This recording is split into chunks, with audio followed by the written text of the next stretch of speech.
everyone, to the February board meeting for Ignite CDA. If you'd all rise and help me with the Pledge of Allegiance. I pledge allegiance to the flag of the United States of America, to the republic for which it stands, one nation, under God, indivisible, with liberty and justice for all. Thank you all very much. How about some public comment?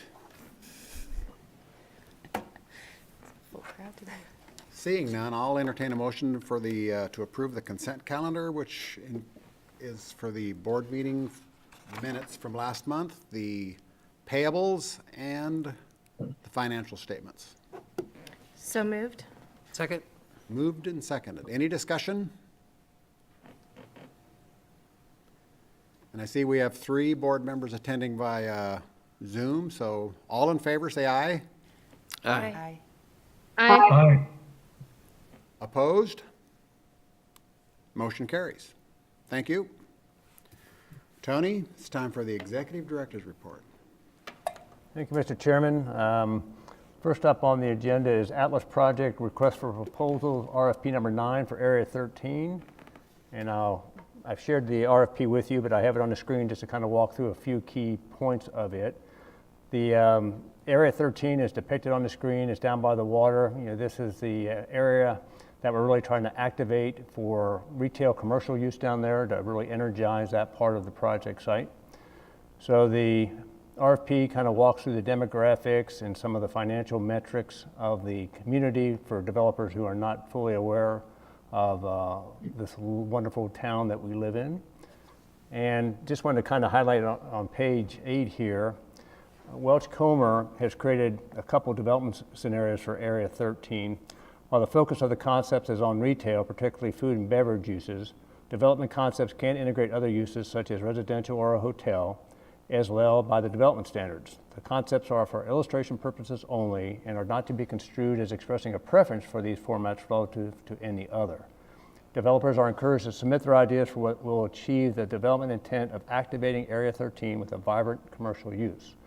So this first option kind of lays out a development opportunity that is kind of a maximum development that has quite a bit of square footage facing the trail with at-grade surface behind.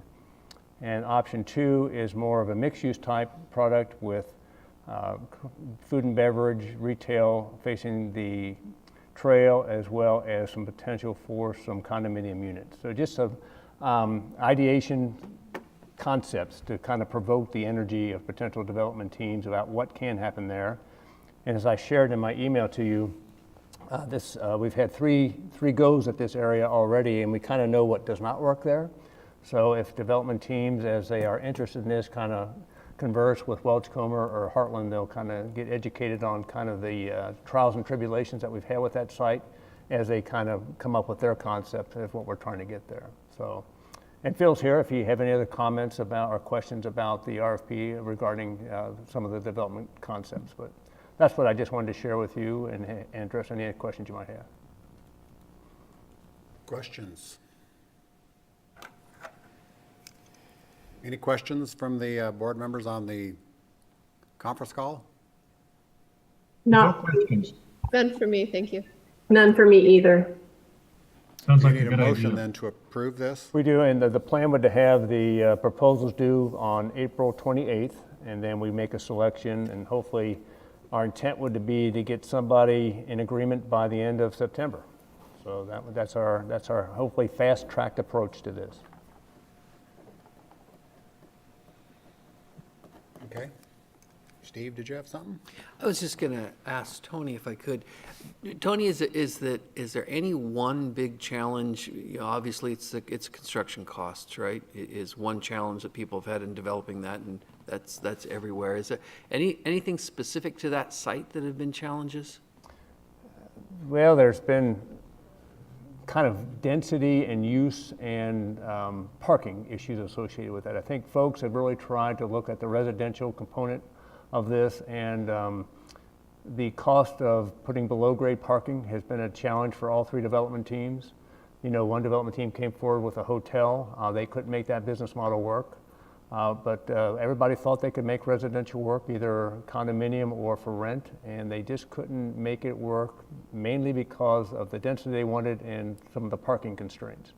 So these concepts we're looking at, well, okay, we've learned that higher density and below grade parking are issues, so maybe we just do, at grade parking with the food and beverage concept, but not limiting to that if people want to try to put some commercial or some residential on top of it.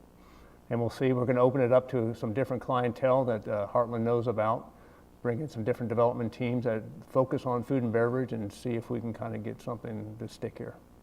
Okay, great, thank you.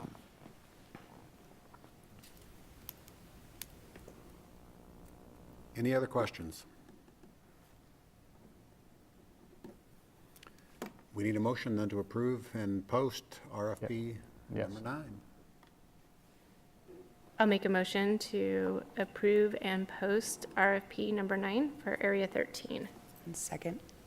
Moved and seconded. Any questions, comments? All in favor? Aye. Aye. Any opposed? Thank you. That motion carries. Thank you, Mr. Chairman. Next on the agenda is to invite Phil Boyd up to give a Atlas project update. Welcome, Mr. Boyd.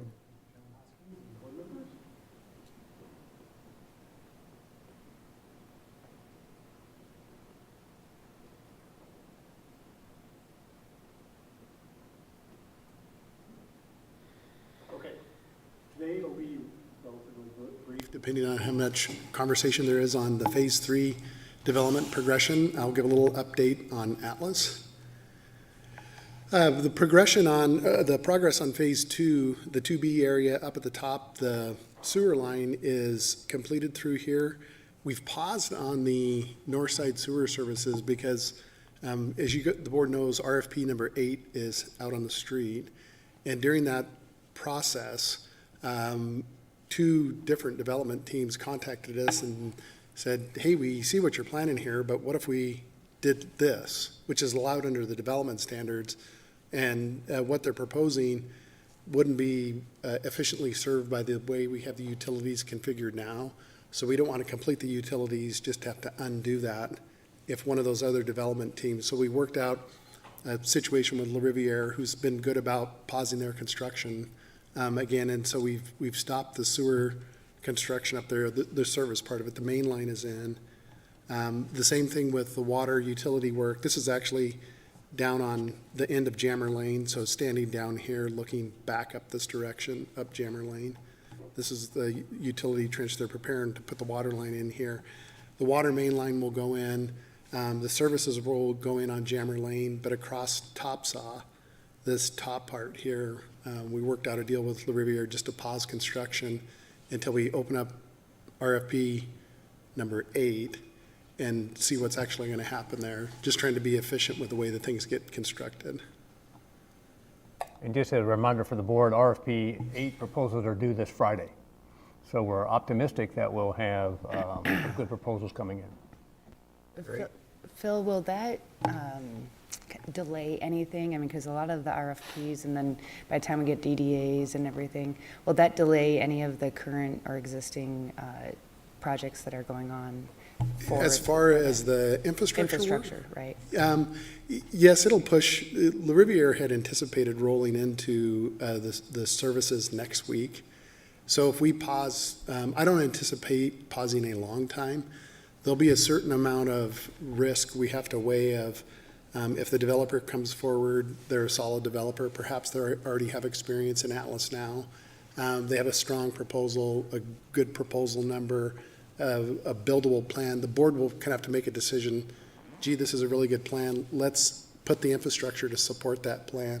There's always the risk that developer can fall away, and then we would be re-RFPing that area in that infrastructure configuration. In theory, we've vetted it properly during the RFP analysis, when we vet the proposals, that it would be a solid one. And they all meet the standards, what we've seen kind of informally from them. Mm-hmm. So there will be an element of risk that we'll need to talk about when we see the RFPs. Thank you. This is a picture of the Area 14 and 15 rockery wall. I've been just showing progress pictures. This area is completed.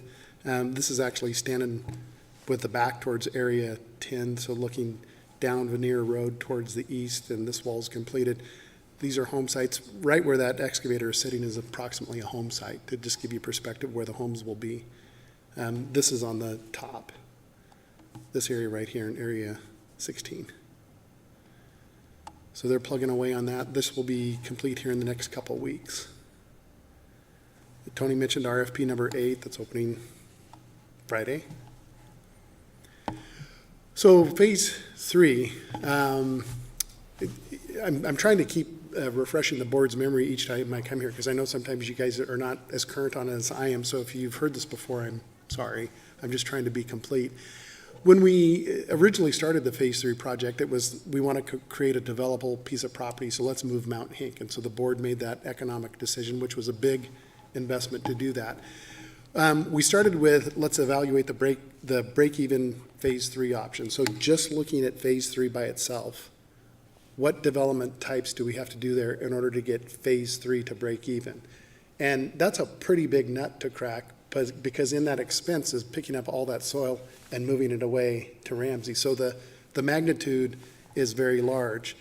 Then we started talking to the board about, well, should we look at a different price point product that would result in not breaking even? And so I presented these scenarios to the board before, and I'm actually starting with option 3, working backwards, because there's a reason for that.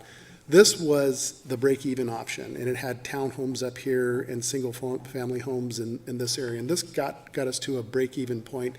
But the price point of these products that are currently offered in Atlas was on the high side, which we presented to the board. You know, pushing $1 million on the single-family and $700,000-800,000 on the townhomes and more.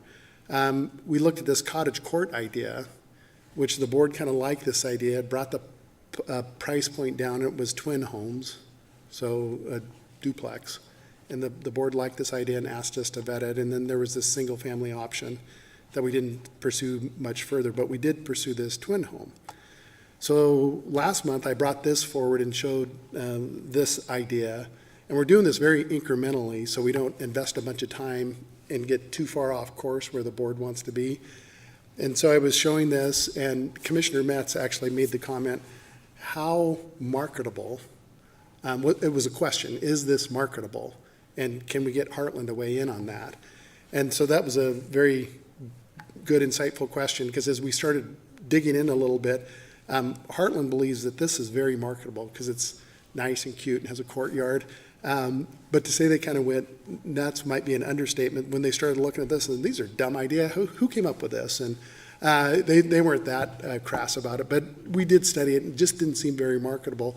So they suggested we go back to the drawing board. So we went back to the drawing board, and Del Hatch, and who you guys know, and I were in my conference room today, and we were brainstorming up options, and we started thinking about putting fourplexes in there to increase the density. And so we ultimately developed this idea, and they're a courtyard idea with the fourplexes facing inwards. So you would drive in here, your garage are here, but you have this private courtyard. And so we started looking at that idea, presented it to the Heartland team. Hillary, of course, weighs in on these themes, got a lot of traction on it, so we continued to refine it. You can see I've got the twin homes still down here. Area 7, I've illustrated here, but it's not part of the Phase 3 analysis, the pro forma analysis, but I just illustrated it for completeness. Still, we've changed these to alley loaded in Area 7. All these homes are alley loaded, a big courtyard here.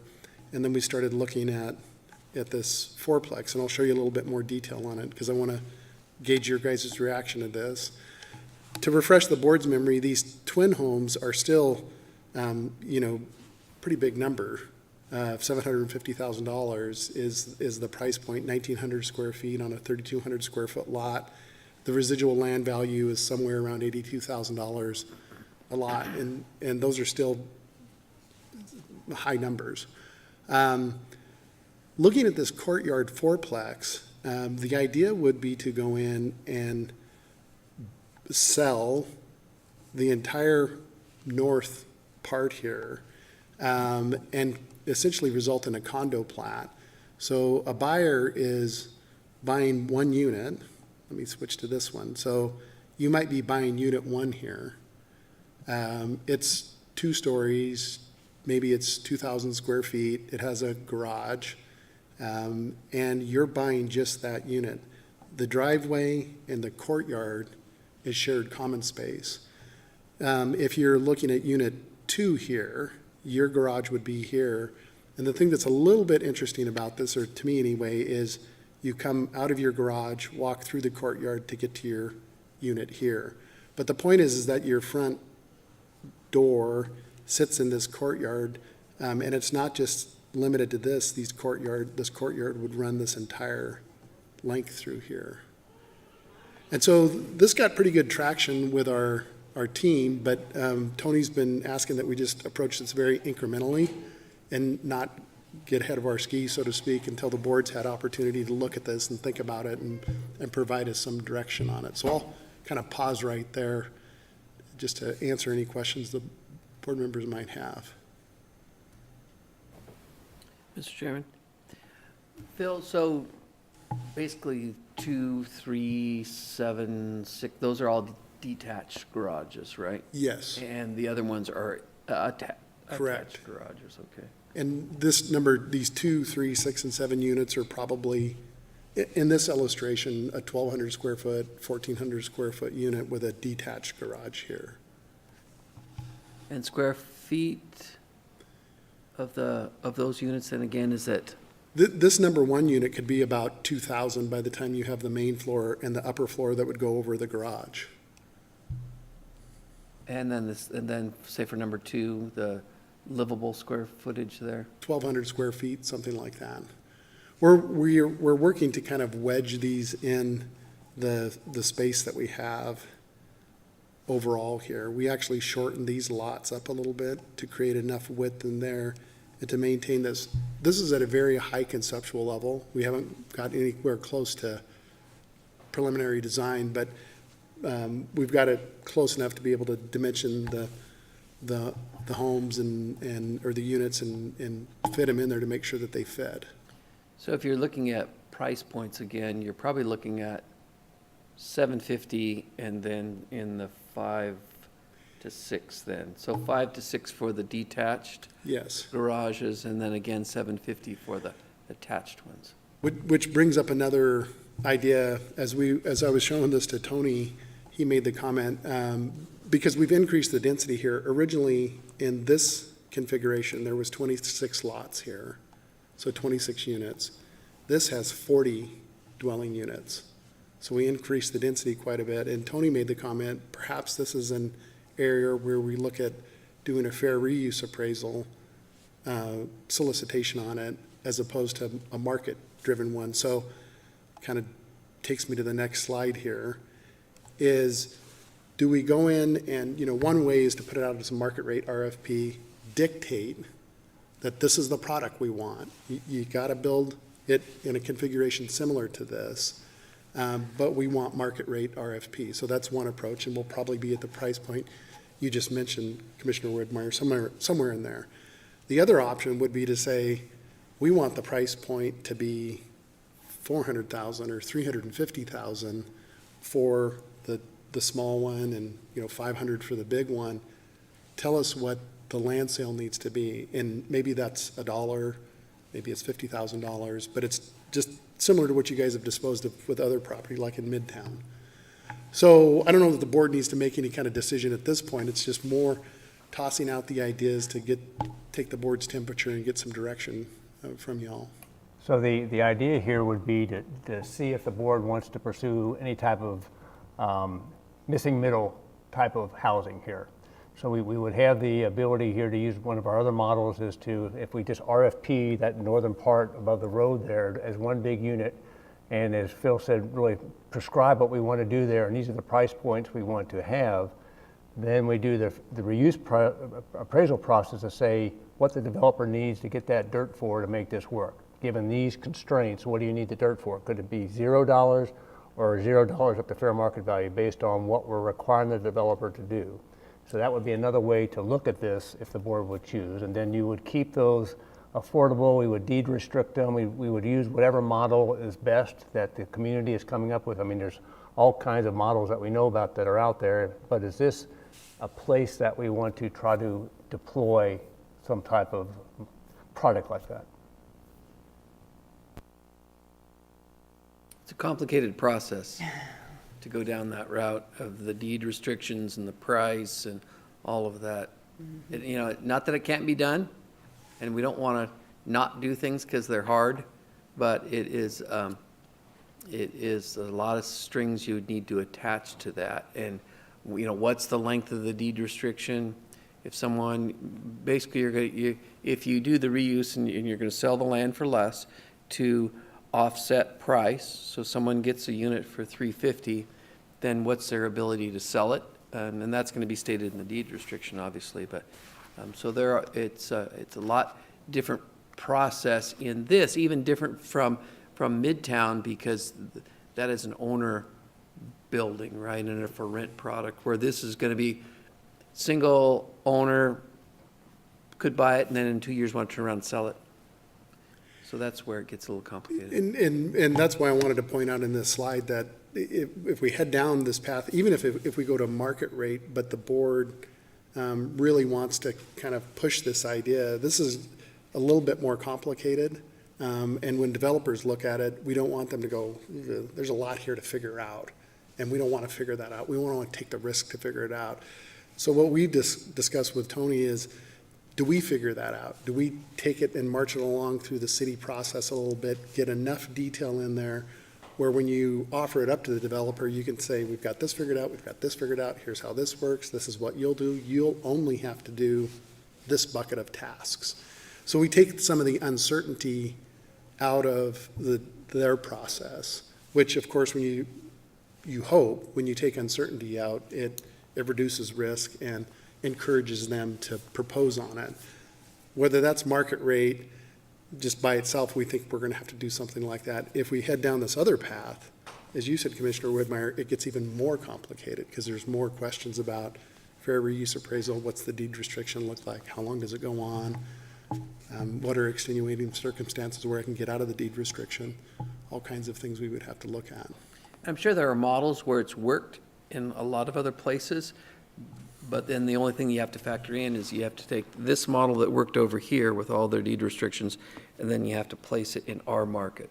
That's what makes this, makes it even a little more difficult, because even if we have something that's worked somewhere else, we have to put it in our market and then massage it a little bit. Yep. So there was probably two pieces of direction I was hoping to get from the board is does this idea, you know, do you like this idea? As Commissioner Metz had put out last one, this doesn't seem, the other one wasn't very marketable. And as we started land use planning this, keeping the cottage courts down here, which seemed very desirable, coming up with this idea, if the board likes this, then we'll move further on looking at evaluating what the price points might be for this in a condominium configuration, providing additional definition necessary to solicit either at market rate or at some other model that might involve deed restrictions. So that's probably the first question is the concept something you guys want to move forward with, or do you want us to take another crack at configuring this? I feel like if it's market rate, a market rate RFP, we can only give some guidance, but we've, from our experience, have realized that developers will come in with different ideas and different takes on this. So I don't know how, I guess, for me, I think more of the question is your options 1 and 2, whether it's fair market rate RFP or if it's going to be deed restricted. And then that seems to me more of a process to think about. Phil, how does Heartland, if they had a chance to study and view this, I'm thinking of the whole entire project, right? How do they feel that something like this would fit? Do they feel that it's a good fit for everything that's being done? Because you have a wide range now. I mean, if those do in fact go from 350, you go from 2.5 million to 350 in the same neighborhood. Excellent question, and we have discussed that in a fair amount of detail. And one of the things that was clear is a sub-HOA existing here that would have additional enforcement provisions because there's a lot more anticipated HOA topics. You can't park your four-wheelers on the trailer in the alley for 6 months, and just how do you maintain the maintenance of everything? Is it consolidated as opposed to individual? Lots of details to work out, because that was one of their primary concerns that you're bringing up, Commissioner Woodmeyer, is that you've got this, what has turned into a higher-end development, and you're putting in something a little different. And you need to make sure that it's maintained in a way that's consistent with the rest of the development, and that was their kind of primary concern. Has Heartland had a chance, I'm sure they probably have looked at it, but in Mill River, there's quite a different style of homes, and then there's condo units behind there. I would be interested to see how those products have sold, because they've obviously resold since the time they've been developed. How popular are they? And Yeah. And I was just wondering that, I'm sure they probably looked at it, but that would be a good study point, that is because a good that is our market and I'll ask those them. things. I'll ask So, them. but I think in Mill River, Tony, is it closer to Celtice Square? Is this like one big condo or a couple big condo buildings there in Mill River? I don't know off the top of my head. Okay. Yeah, there are multi-story condo buildings that are closer to Celtice Way there. Right. I don't know that there's a product quite like this in the town. Hillary, when we had presented this, you could see the wheels spinning, and she had some positive things to say about this, and thought that it would create a neighborhood in that little eightplex there by itself, because you're just creating some energy around that. Perhaps you end up, let me switch to another picture here. Perhaps you end up with a little access gate here and an access gate here, so folks feel a little more secure in their neighborhood. But her observation of that's just that area would be pretty desirable, and especially some of the ground floor units that don't have stairs in them, maybe for the older population. Phil, this may be a weird question, but what's the plan for Celtice Way? Are you planning on expanding that at some point? What's the long-term plan? I was just curious for buffer reasons, like if it's going to expand, then do you want single family? As far as the roadway capacity, I'm not aware of any expansion on that. I would be a little bit surprised. Yeah, because it's Yeah. kind of tight. Yeah, I don't think it would be. We are concerned still about this whole edge and how you buffer it, because you can see we're shrinking the opportunity for landscaping in there. And so some of these units in here are going to have quite a bit of noise. Down in here, we have the opportunity to do more landscaping in here to buffer the units down towards this end. And as the board knows, the grade drops away here quite a bit. So these get a little lower and not so direct line of sight to the roadway. Is that a road that skirts along to the north edge of that? That's the trail, that the Trail. Celtice shared use path. Yeah, this just shows a section that we're proposing to realign here, because currently the trail comes over, bumps in through here. We would need to go to the city and ask for a little bit of a vacation of the right-of-way here in order to build these units in that full scale. That's why we show it hatched out down here. Just to address Commissioner Widmeyer's comment, there's another model that we've looked at that's happening in Boise that Danielle and I pursued with our colleagues in Boise, that it would be similar to what Phil outlined, but it would be a rental product with deed restrictions, that you'd still get the land to the developer at a reduced cost, most likely, to make his project work, but there are rent restrictions and deed restrictions too on how long an apartment needs to stay deed restricted. I think it was like 8 years or 10 years, and the price points have to be within a certain AMI, like 60 to 120 or 80 to 120. So they had all that worked out. So that model has been established in downtown Boise, would be another type of ownership model versus ownership model versus a renter.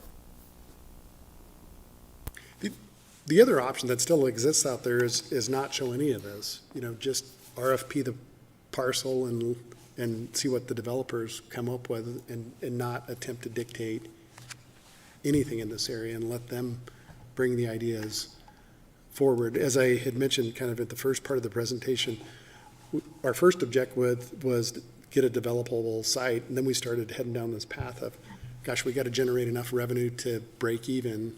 What product types go there, which was this product type, but when we presented it to the board, it's like, you're just giving us more of the same, this high dollar value stuff. Is there another option, which has led us down to this path to try to create a different price point. Well, I like it's an interesting little 8-plex, I don't know anything else that's like it in town, but the two plexes, the cottage ones, I think a couple of board meetings ago, we were pretty interested in those because they were around the $500,000 range, but now they're up another 250,000 or? We bumped up the square footage of them, and that's what drove it up. Before, the square footage of them was, I want to say it was 1,200 or maybe 1,000. I think Commissioner Widmeyer made the point that, that's a pretty limited one. Maybe we should look at a slightly bigger product type, and this product type is 1,900 square feet at that price point. And the other part of this is we're pulling forward data from sales that are occurring in Atlas now. That's not, if it stays that way, or is it going to drop a little bit because interest rates, or is the market slowing down, and does that affect the price point? So this is data that Heartland's pulling forward from existing sales and on building costs. Because they're mining the building costs that the contractors are incurring out there now.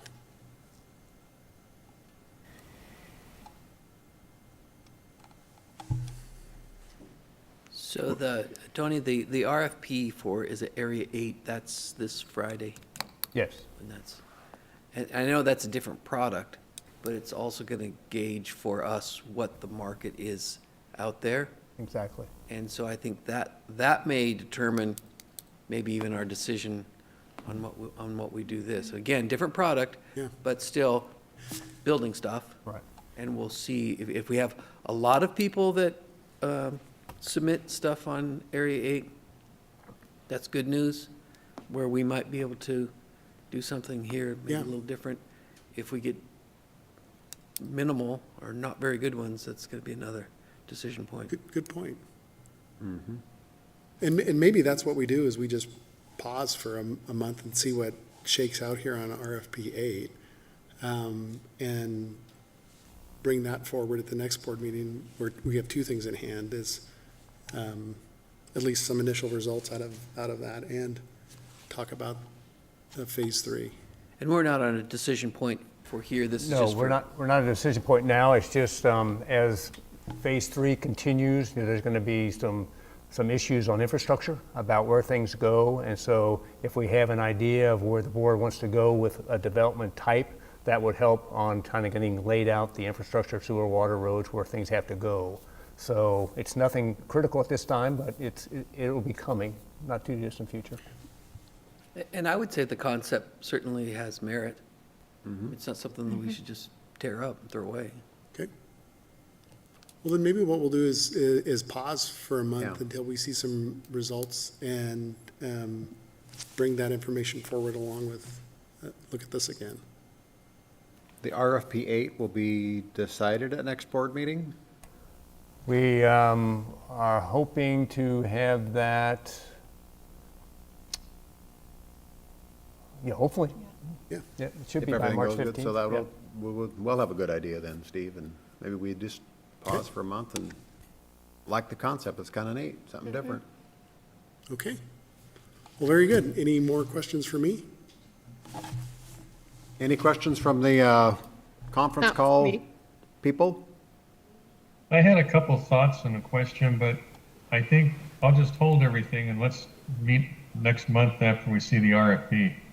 I think that's a good idea. Okay. I'm wondering about that price point, if that's sellable in a fourplex there, but I think the best idea is to wait and see how the RFP comes in. We'll go from there. Okay. I Alrighty. concur with that. Sounds good. Okay, Thanks, Phil. thank you. That's all I have, Mr. Chairman. Thanks, Tony. Next up on the agenda is board commissioner comments. Any board commissioner comments? I see sunshine there. And I'll entertain a motion to adjourn. So moved? Second. All in favor? Aye. Aye. Aye. Aye. Aye. Motion carries. Thanks, everybody. Thank you. Thank you. Aye. And Jeff, that's a wrap.